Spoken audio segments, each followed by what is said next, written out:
From being topper of the class और मैं MTS का भी फॉर्म भर रही हूँ। कुछ और चीज़ नज़र नहीं आ रहा था मुझे कि जिसमें मैं बेटर परफॉर्म कर पाती। वो ये कहते थे कि ऐसी ऐसी ना बहुत लड़कियाँ देखी हैं, एज हो जाएगा तो अच्छा लड़का नहीं मिलेगा। मेरी लाइफ में वो शायद टर्निंग पॉइंट था। अब वापस से देख लो, उसके बाद हल्ला करते, उसके बाद सबको बताते हैं कि हाँ मेरा ही सेकंड रैंक आया। मैं आप लोगों को अपनी स्ट्रैटेजी बता दूँ कि मैंने प्रीलिम्स, मेंस और इंटरव्यू के लिए मैंने कैसे किया।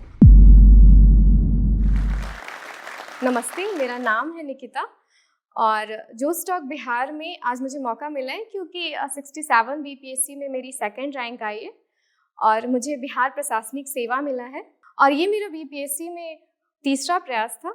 और अभी मैं बिहार गवर्नमेंट के अंडर पंचायती राज डिपार्टमेंट में ऑडिटर के पद पे काम कर रही हूँ। बेसिकली मैं बिहार के जहानाबाद डिस्ट्रिक्ट से बिलोंग करती हूँ, तो आज मैं उन सभी के लिए एक इंस्पिरेशन बनना चाहती हूँ जिन्हें ये लगता है कि आप एक नॉर्मल से फैमिली और जब तक आप बिहार से बाहर नहीं जा रहे हो तो आप अच्छा परफॉर्म नहीं कर पाओगे। मैंने अपनी स्कूलिंग, ग्रेजुएशन, इवन अपनी प्रिपरेशन मैंने सारी खुद से घर में रहकर, इवन सेल्फ स्टडी से घर में थोड़ा डिस्ट्रैक्शन हो जाता है तो उस वजह से हॉस्टल में मैं रही थी, बट मैंने सेल्फ स्टडी से बहुत अच्छी प्रिपरेशन की है। मेरा हमेशा से ये था कि लाइफ में कुछ अलग करना है, तो इसलिए मैंने डिसाइड किया कि मैं यूपीएससी करूँगी या सिविल सर्विसेज की प्रिपरेशन करूँगी। सोचा तो था कि यूपीएससी करूँगी, पर मैंने सारे टॉपर्स के वीडियोस देखे, सारी चीज़ें मैंने देखी, प्रीवियस ईयर क्वेश्चंस को मैंने नहीं पढ़ा। मैंने बस टॉपिक सारी रैंडमली बस मैं पढ़ते गई, इधर उधर से सारी चीज़ें मैं कवर करते गई। बट 7 से 8 महीना ऐसे ही बीतने के बाद वो चीज़ वैसी रही नहीं। मैंने प्रीलिम्स दिया, हुआ ये कि वो हुआ नहीं। फिर मैंने डिसाइड किया कि अब मैं बीपीएससी की तरफ फोकस करूँगी। 1-2 साल तक तो चीज़ें स्मूथली चलती हैं, 1-2 साल तक कोई प्रॉब्लम नहीं होता है। आप स्मूथली प्रिपरेशन करते हो, आप सारे बुक्स पढ़ते हो, सारे टॉपिक्स कवर करते हो, बट 1-2 साल के बाद वो चीज़ें वैसी रह नहीं जाती हैं जैसा हम सोचते हैं। मेरे साथ भी वही हुआ। मैं शेड्यूल तो बनाती थी, पर वो वीक एंड होते तक या जैसे ही 3 से 4 दिन होते थे तो वो चीज़ को मैं ब्रेक कर देती थी, या फिर मैं उसे न्यू शेड्यूल में बना लेती थी। कोई टॉपिक में पूरे कंप्लीट नहीं करती थी। मुझे पता था कि प्रीवियस ईयर क्वेश्चंस देखने होते हैं, बट उसे भी मैं नहीं देखती थी। मैंने उसे भी कंप्लीट नहीं किया। मैंने सीजीएल का पेपर दिया, सीएचएसएल का पेपर दिया, इवन एमटीएस का पेपर दिया। From being topper of the class और मैं एमटीएस का भी फॉर्म भर रही हूँ, तो ये चीज़ें पिंच करने लगी। फिर फैमिली में भी प्रेशर बनने लगे। इवन क्लोज रिलेटिव जो आते थे तो वो ये कहते थे कि ऐसी ऐसी ना बहुत लड़कियाँ देखी हैं जो बस 1-2 साल तक प्रिपरेशन करती हैं और फिर उनकी शादी कर दी जाती है।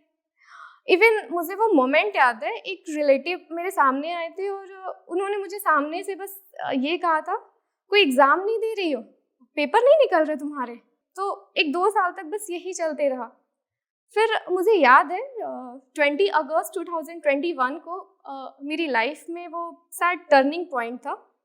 एक्चुअली 2-3 साल से कोई रिजल्ट नहीं आ रहे थे, तो एक वैकेंसी आई थी ऑडिटर की और असिस्टेंट ऑडिट ऑफिसर की।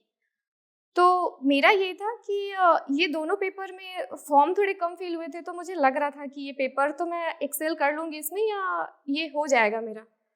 बट असिस्टेंट ऑडिट ऑफिसर वाले दिन ऐसा हुआ कि मैं प्रीलिम्स देने तो गई, इवन मैं सेंटर पर भी गई, बट किसी रीज़न की वजह से मैं वो पेपर नहीं दे पाई। और मेरे लिए वो मतलब शायद बहुत फ्रस्ट्रेटिंग मोमेंट था। मतलब मैं उसे एक्सप्लेन नहीं कर सकती हूँ वर्ड्स में कि 2-4 दिन लगे मुझे बस उसे संभालने में। उसके बाद फिर सामने बस 1 मंथ बाद 67 का प्रीलिम्स था। मेरे पास और कोई ऑप्शन नहीं था कि मैं कोई और चीज़ के लिए प्रिपरेशन करूँ, या कुछ और चीज़ नज़र नहीं आ रहा था मुझे कि जिसमें मैं बेटर परफॉर्म कर पाती। फिर 67 के टाइम पर मेरे लिए वो बिल्कुल डू और डाई वाली सिचुएशन थी। फिर वहाँ पे मैंने अपने पूरे एफर्ट्स लगाए, मैंने प्रॉपर शेड्यूल बनाया और हॉस्टल में मेरी एक फ्रेंड थी तो उसके साथ मैंने चीज़ों को बहुत ऑर्गेनाइज किया, अपने रिसोर्सेज को बहुत लिमिट किया और बहुत रिवीजन किया। मैंने कोई भी नई चीज़ नहीं पढ़ी। इवन मैंने घटना चक्र के बहुत सारे क्वेश्चंस लगाए और सिस्टमैटिक वे में मैंने सारे टॉपिक्स को कवर किया। मैंने एक एक मार्क्स के लिए फाइट किया, मतलब मैंने अपने इंटेंट को इतना स्ट्रॉन्ग किया कि बस इस बार कैसे भी तो पेपर निकालना ही है। और लकीली मेरा 67 का प्रीलिम्स भी निकल गया। और उसके बाद जो 1-1.5 साल का टाइम था, वहाँ पे बहुत सारे रिजल्ट आने लगे। और इवन मैं प्रीलिम्स दी, मैंने मेंस दिया, फिर मैं लास्ट स्टेज तक भी गई। इवन एसआई का पेपर दिया मैंने, और उसके बाद मैंने ऑडिटर का ऑप्शनल प्रिपेयर किया, उसमें मैंने मैथ्स दिया। 67 के लिए मैंने सोशियो का किया। तो मैंने बहुत सारी चीज़ें की, तो वहाँ पे मैंने बहुत सारे सेक्रीफाइसेस भी किए। इवन मुझे याद है, मेरी फैमिली में, हमारे जनरेशन में शायद वो पहली शादी थी मेरी भैया की शादी। और घर में मतलब मैं हूँ और बस मेरे भैया हैं, तो ऐसा था कि मतलब घर की सारी रिस्पॉन्सिबिलिटी मेरे पास ही थी कि बहुत सारी चीज़ें अरेंज करनी है। तो मुझे याद है कि मैंने भैया के तिलक को भी स्किप किया था, क्योंकि मुझे टेस्ट देना था मेंस का 67 का। तो मैं यही कहूँगी कि लाइफ में कभी कभी आपको सेक्रीफाइसेस करने ही पड़ते हैं। और इतने स्ट्रगल के बाद मुझे आज भी वो रिजल्ट का मोमेंट याद है कि हमारी वो ऑडिटर की वो हॉल में कॉन्फ्रेंस चल रही थी, तो सारे बच्चे बस क्लास में बैठे थे। तो उस टाइम पे ऐसा हुआ कि बस अतुल प्रसाद सर 1 आवर पहले ही अनाउंस कर दिए थे कि रिजल्ट आने वाली है। मेरा हार्ट बीट तो बहुत तेज़ था, और मेरे लिए ना प्रीलिम्स बिल्कुल बैरियर था। तो मुझे लग रहा था कि इस बार नहीं हुआ तो फिर जॉब के साथ शायद मैं नहीं निकाल पाऊंगी, या मैं इतना अच्छा नहीं परफॉर्म कर पाऊंगी। फिर बिल्कुल मेरे आँख में आंसू थे और हार्ट बीट बहुत ज़्यादा तेज़ थी कि पता नहीं क्या होगा। और फिर अचानक से रिजल्ट आया, और फिर सामने में एक बच्चे थे, तो उनका हुआ कि मतलब सारे बच्चे हल्ला करने लगे कि अरे तुम्हें तो एमईओ मिल गया। फिर बगल में एक थे, तो उनका अनाउंस करने लगे कि अरे तुम्हारे तो ऑडियो मिल गया। मैं सोच रही थी मेरा क्यों कोई नाम नहीं ले रहे हैं। तो मुझे मतलब मेरी इतनी हिम्मत नहीं हो रही थी कि मैं पीडीएफ में अपने नाम को सर्च करूं। फिर बगल में एक मेरी फ्रेंड थी, तो उन्होंने बस नाम को सर्च किया और फिर वो बताया कि मेरी सेकंड रैंक आई है। फिर मैंने बस इतना कहा कि सच में मेरा ही रोल नंबर है ना, मतलब आप वापस से देख लो। उसके बाद हल्ला करते, उसके बाद सबको बताते हैं कि हाँ मेरा ही सेकंड रैंक आया। तो फिर वो मोमेंट आज भी मुझे याद है। और फिर उसके बाद मैंने बस घर पे पापा को कॉल किया, पापा बाहर थे, तो मैंने बस पापा को कहा कि पापा सेकंड रैंक आई है। तो पापा बोले क्या क्या में सेकंड रैंक आई है? तो मैंने कहा कि बीपीएससी में सेकंड रैंक आई। तो पापा मेरे थोड़े काम में, तो वो ज़्यादा रिएक्ट नहीं की, बस बोले अच्छा अच्छा कोई नहीं ठीक है। और फिर वही था कि उस टाइम पे बस बहुत सारे कॉल आ रहे थे, बस मैं फ़ोन को देख रही थी, मैं रिसीव ही नहीं कर पा रही थी क्योंकि वो हमारे क्लासेस चल रहे थे। तो उस मोमेंट को भी मैं अच्छे से एंजॉय नहीं कर पाई थी। अब मैं चाहती हूँ कि मैं आप लोगों को अपनी स्ट्रैटेजी बता दूँ कि मैंने प्रीलिम्स, मेंस और इंटरव्यू के लिए मैंने कैसे किया। तो प्रीलिम्स के लिए मैंने हिस्ट्री में स्पेक्ट्रम पढ़ा था राजीव वहीर की। पॉलिटी के लिए मैंने लक्ष्मीकांत किया था। और इकोनॉमिक्स में थोड़े फैक्ट्स ये सब आते हैं, तो वो सारी चीज़ों को मैंने बुकलेट से किया था कोचिंग के। और उसके बाद जो भी करंट के टॉपिक होते हैं, तो वो सारे मैंने मैगज़ीन से की थी। और उसके बाद मैंने प्रीवियस ईयर क्वेश्चंस को बहुत अच्छे से किया था, बहुत रिवीजन किया था, घटना चक्र के बहुत सारे क्वेश्चंस लगाए थे। तो वो सारी चीज़ें मैंने प्रीलिम्स के लिए की। और अगर मैं मेंस की बात करूं, तो मेंस में मुझे ये लगता है कि मेरे स्कोर शायद इतने अच्छे इसीलिए आ पाए क्योंकि मैं बहुत प्रिसाइज होके मेंस के लिए वर्क की थी। इवन GS1 के लिए मैंने हिस्ट्री के लिए सारे टॉपिक्स को जो भी प्रीवियस ईयर में आए हुए हैं, तो उन सारे टॉपिक्स को मैंने सब टॉपिक में डिवाइड करके, और उसके मैंने प्रॉपर गूगल करके नोट्स बनाए थे, बुक से भी हेल्प लेकर। और DI के लिए मैंने डेली 2-2 क्वेश्चंस मैंने प्रैक्टिस की थी। और जो करंट के टॉपिक्स थे, तो मेरा ऐसा था कि मैं बहुत कंफर्टेबल नहीं थी विजन्स के मैगजीन पढ़ने में। मतलब लोग टॉपर्स बोलते हैं कि आपको मंथली मैगजीन पढ़नी होती है, आपको कंपाइलेशन कवर करना होता है, बट मेरा ऐसा नहीं था। मैं नहीं थी कंफर्टेबल। मेरा ये था कि मैं बस टॉपिक को कहीं से भी पढ़ लूँगी। मैं न्यूज़पेपर इवन ग्रेजुएशन के फर्स्ट ईयर से पढ़ रही हूँ, 2016 से। तो वो मेरा न्यूज़ में फ्लो बना हुआ था, तो मैंने बस करंट के टॉपिक्स को प्रॉपर गूगल पे डालकर और मैंने उसके नोट्स बना लिए थे। तो इस तरीके से GS1 हो गया था। GS2 के लिए एक्चुअली मैं बहुत सारी चीज़ों को मैनेज कर रही थी, तो मेरे पास उतने टाइम नहीं थी कि मैं GS2 को अच्छे से कवर कर पाती। पर GS2 के लिए मैंने बहुत अच्छे से पॉलिटी के नोट्स बनाए थे। उसके लिए मैंने इंट्रोडक्शन प्रिपेयर थे, अगर फंडामेंटल राइट से क्वेश्चन आ रहे हैं तो वो मेरे प्रिपेयर थे, और कंक्लूजन का पार्ट भी मेरा प्रिपेयर था। तो मेंस के लिए अगर मैं ये कहूँ कि मैंने यूनिक क्या किया था, मैं ये कहूँगी कि मेंस में ना मैंने बहुत लिमिटेड चीज़ों को पढ़ा था, और जो भी चीज़ मैं पढ़ी थी उससे मैं मेमोराइज़ की थी। मतलब मेरा इंट्रोडक्शन पूरा प्रिपेयर्ड था। इवन अगर मुझे महात्मा गांधी पे अगर 4 टेस्ट में क्वेश्चंस आ रहे हैं, अगर मुझे उसी क्वेश्चन को 4 बार लिखना हो, तो मैं महात्मा गांधी के उस सेम क्वेश्चन को मैं सेम ही इंट्रोडक्शन से इंट्रोड्यूस करूँगी। ऐसा नहीं होता था कि मैं यहाँ पे कुछ और इंट्रोड्यूस कर रही हूँ और वहाँ पे मैं कुछ और इंट्रोड्यूस कर रही हूँ।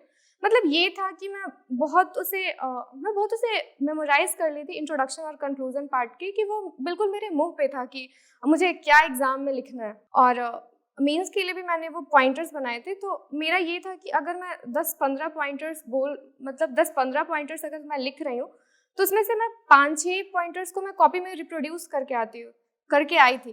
तो मेंस के लिए बहुत ज़रूरी होता है कि आप जो भी चीज़ को पढ़ो, आप उसे कॉपी पर उतार कर आओ।